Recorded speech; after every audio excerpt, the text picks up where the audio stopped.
So you have a new YouTube channel and you want to make it look a little bit more attractive by adding a custom banner.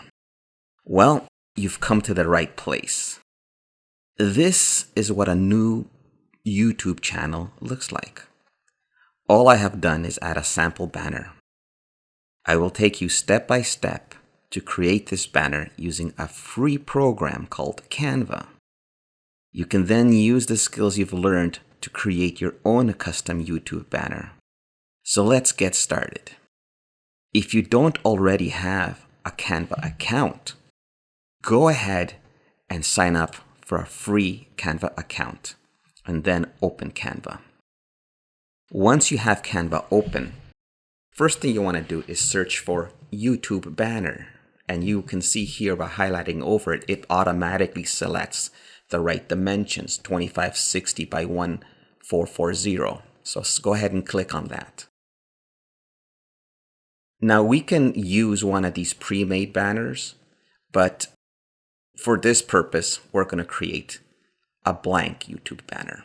The first thing that we have to do is import a guide that tells us where everything goes. I've already uploaded it, so I'm going to put it in here for us. So we put it in here. I'm going to center it. And then I'm going to maximize it. If you hold Alt and then drag, it keeps it centered and you can make it fit perfectly.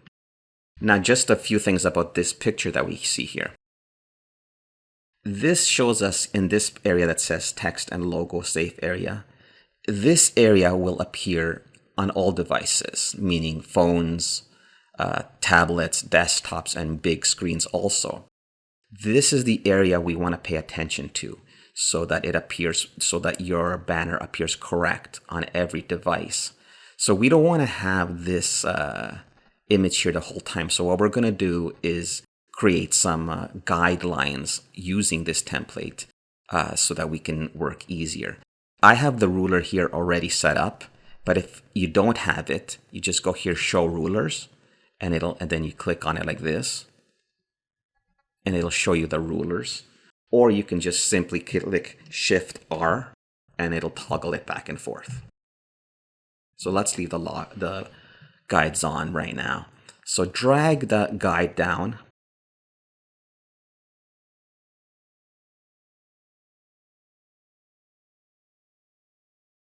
And then what we want to do is we want to lock these guides so that they don't move around by accident. So go into settings like this and lock the guides. For all intents and purposes, we don't need this image anymore. So I'm going to go ahead and get rid of it. So working with a white background like this, it's kind of strains the eye. So I'm going to go ahead and set the background to a gradient. I think I'm gonna use this blue gradient here like this. It looks pretty good, and it's gonna allow us to work properly. So the first thing we're gonna do is we're gonna add a subheading, a heading. So go to this text area here and click on heading. So what we wanna do is we wanna set the proper font. So we go up here, and for this one, we're gonna use a font called Big Shoulder Display.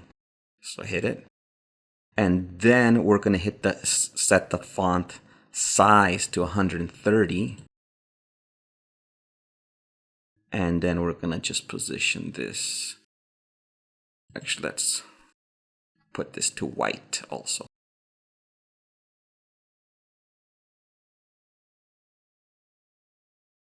Okay, so let's type in George Harrison. So you can put it like this with the uppercase and lowercase, or we can just switch it to all caps like this. I think I'm going to do that, and I'm going to put bold also. Looks a little nicer.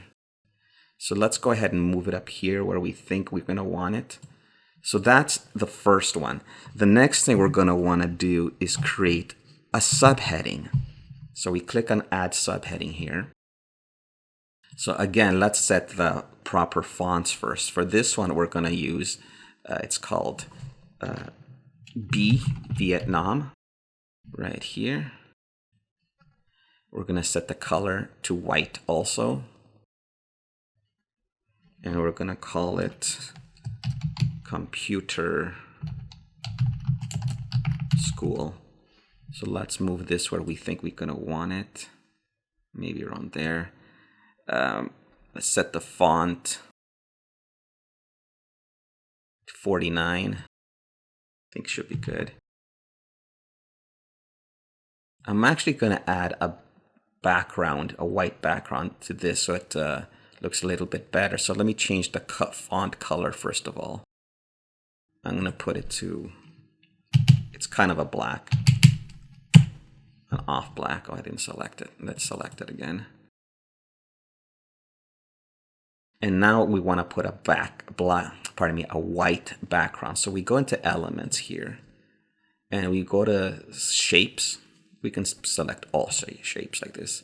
So let's just select this square. Click on it, make it a little bit smaller. Also, let's change the color to white so we can see it better.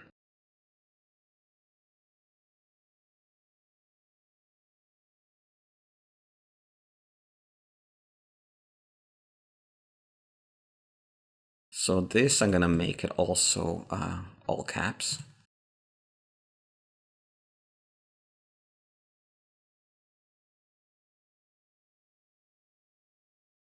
So now we can just highlight them together. Just center it there. As you can see, once you hit the exact center, you get that pink line there that lets you know it's perfectly centered. So that's pretty good so far. So what we want to do now is we want to add an image right here. So let's put a shape first. Let's put that there. Let's resize it like that. And I think we want to make it white. So that's good there. What we want to do is select it like that, right click on it, and then lock it so it doesn't move around, because we're going to put an image in here and we don't want it moving around when we put the image. So let's go ahead and select elements. And then if we go here, scroll down, let's just add a frame. So what we want to do is we want to go ahead, center it here. You can see the cross lines there. And then hold Alt and grab one of the corners and just shrink it till you see a bit of a white outline like that. That should be good. Now what we can do is go to our uploads, select one image that we have. Let's use this one here. And if you go into here and double click on it, it'll give you the option to crop it or adjust it. But for this one, we're going to do cropping. So we can just go ahead and scale it up till it fits properly. I think that's pretty good. So then we hit done. So this area here in the center that I'm pointing to is what's going to show on most devices. You can use this banner as is if you like, but if we want to match the sample we showed at the beginning, we're just going to add an image to this. So let's go ahead to elements and we're going to search for keyboard on black table. And then we're going to grab this one here, put it here. We're going to center it vertically and horizontally. Hit Alt and drag the corners to center it. Then go to flip and flip it horizontally. And then we're going to send this to the back. Now again, you can use it like this if you like, but if we want to match the sample, you just hit the transparency to 35. And we also want to go back into File, to View Settings, and hide the guides. So there we have it. We've now created the sample. This is how it'll look on a mobile device, on a tablet, and on a desktop.